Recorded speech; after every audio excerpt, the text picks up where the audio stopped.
Hi everybody, welcome to प्रगति पथ। My name is प्रगति मिश्रा।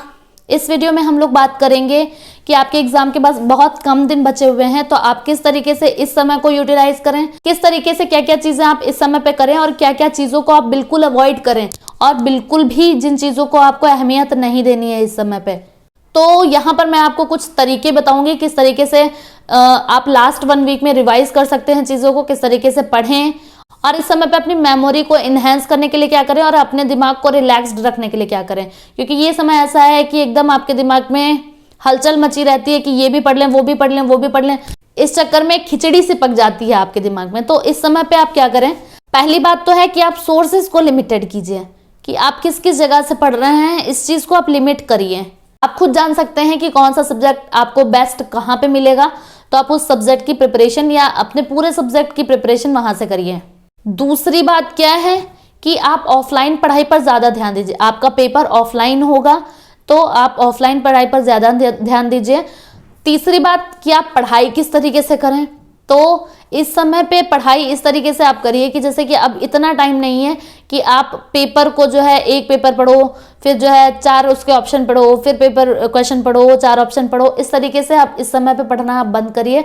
इस समय पे जो आपकी पढ़ाई होनी चाहिए वो कुछ इस तरीके से होनी चाहिए कि आपने क्वेश्चन पढ़ा, फिर आप आंसर देख लो कि क्या है इसका आंसर, ठीक। फिर क्वेश्चन पढ़ो, फिर आंसर देख लो। आपको अभी तक तो आप इतना तो कर चुके होगे कि हाँ ये आंसर यहाँ पे गलत दिया हुआ है, तो उसको आपने करेक्ट किया होगा, या नहीं भी किया है तो एक बार जो है नजर घुमाओ और देखो कि ये ऑप्शन क्यों सही है, बाकी से इसमें क्या डिफरेंस है। पॉजिटिव वर्ड्स को पहचानो, नेगेटिव वर्ड्स को पहचानो, टैग वर्ड्स को खंगालो कि हाँ ये टैग वर्ड्स होगा तो हमारा ये वाला आंसर सही निकल के आएगा। तो जब आप जल्दी जल्दी से रिव्यू करेंगे, जैसे आपने क्वेश्चन पढ़ा, आंसर पढ़ा, क्वेश्चन पढ़ा, फिर आंसर पढ़ा, इस तरीके से आपने किया तो आपको कीवर्ड्स पता चल जाएंगे।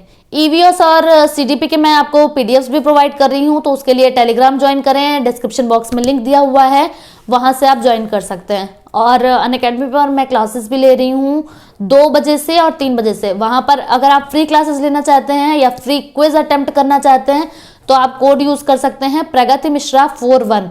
प्लस सब्सक्रिप्शन के लिए भी आप सेम कोड यूज कर सकते हैं प्रगति मिश्रा 41, आपको अच्छा खासा डिस्काउंट मिल जाएगा।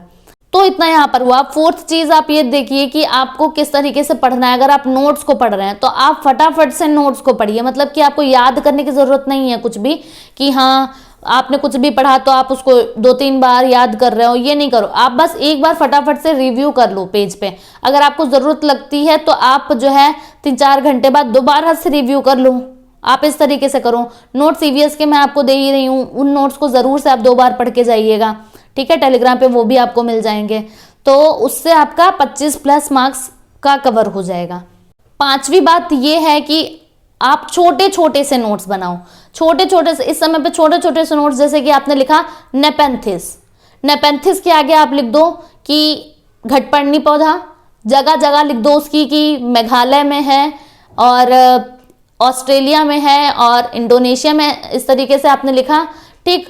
और फिर आप ये भी ध्यान रखो कि ऑस्ट्रेलिया में आपका क्या है, ओक भी है, तो वहां पे आप ऐसे एरो करके लिख लो यहाँ पे ओक भी है। फिर ओक के बारे में जैसे कि एक आध पॉइंट है, वो ये चीज आप पूरे नोट्स के पूरे सब्जेक्ट तो आपका अथाह है, इतना लंबा है। 3rd 4th 5th का जो है ईवीएस का अगर मैं बात करूं तो बहुत ज्यादा है, पूरा आप नहीं लिख सकते। जो जो इंपॉर्टेंट है वो आप छोटे से बस 1 पेज में या 2 पेज में 3 पेज में आप लिख लो, छोटा छोटा सा उसको। और बस एग्जाम के 1 दिन पहले आपको ये चीज पढ़नी है। एग्जाम के 1 दिन पहले आपको बहुत सारी चीजें नहीं पढ़नी है, बस एक यही चीज पढ़नी है जो आपके शॉर्ट नोट्स हैं, और सुबह भी एक बार देखकर चले जाना है बस, ठीक है। तो ये बात थी। और क्या चीज आपको नहीं करनी चाहिए इस समय पे, बहुत ज्यादा सोर्सेस के आगे पीछे मत भागो कि यहाँ से ये मिल जाए, वहां से पीडीएफ मिल जाए, वहां से वो मिल जाए, इन सब चीजों के पीछे मत भागो। और अब ये टाइम नहीं है कि आप कोई नई चीज पढ़ो। अगर आप कोई नई चीज पढ़ रहे हो तो अभी मतलब कि आप पढ़ भी रहे हो, अगर आपको लग रहा है कि हाँ ये आपके समझ में आ जाएगा तो आप पढ़ लो, तो कोई दिक्कत नहीं है। बाकी लोगों ने 10-10 12-12 दिन में भी पार किया है, ऐसी बात नहीं है कि इतना ज्यादा हुआ है कोई। मैंने भी 2 हफ्ते में ही पढ़ा था, तो बस एक स्ट्रेटजी थी पढ़ने की। सबसे ज्यादा PYQs लगाए थे और इसी तरीके से जल्दी जल्दी से रिव्यू किए थे क्वेश्चन। शॉर्ट नोट्स अपने बनाए थे, छोटे छोटे से शॉर्ट नोट्स बनाए थे, कीवर्ड्स खाली लिखे हुए थे वहां पे, और बस एग्जाम के 1 दिन पहले उसको रिव्यू करके चली गई थी। तो ये कुछ टिप्स मेरे लिए जो कारगर साबित हुई थी वो मैंने आपको बताई। बाकी आप खुद समझदार हो कि आपको किस तरीके से आप बेहतर प्रदर्शन कर सकते हो। कमेंट बॉक्स में मुझे भी बताइएगा कि क्या क्या चीज़ें आपके लिए हार्मफुल होती हैं एग्जाम टाइम के लिए और क्या क्या आपके लिए बेनिफिशियल, जिससे बाकी लोग भी इस चीज़ से कुछ सीख ले सकेंगे। मिलेंगे नेक्स्ट वीडियो में, तब तक के चैनल पर बने रहिए, चैनल को सब्सक्राइब करिए, वीडियो को लाइक करिए, फ्रेंड्स में शेयर करिए और पढ़ते रहिए। Thanks for watching.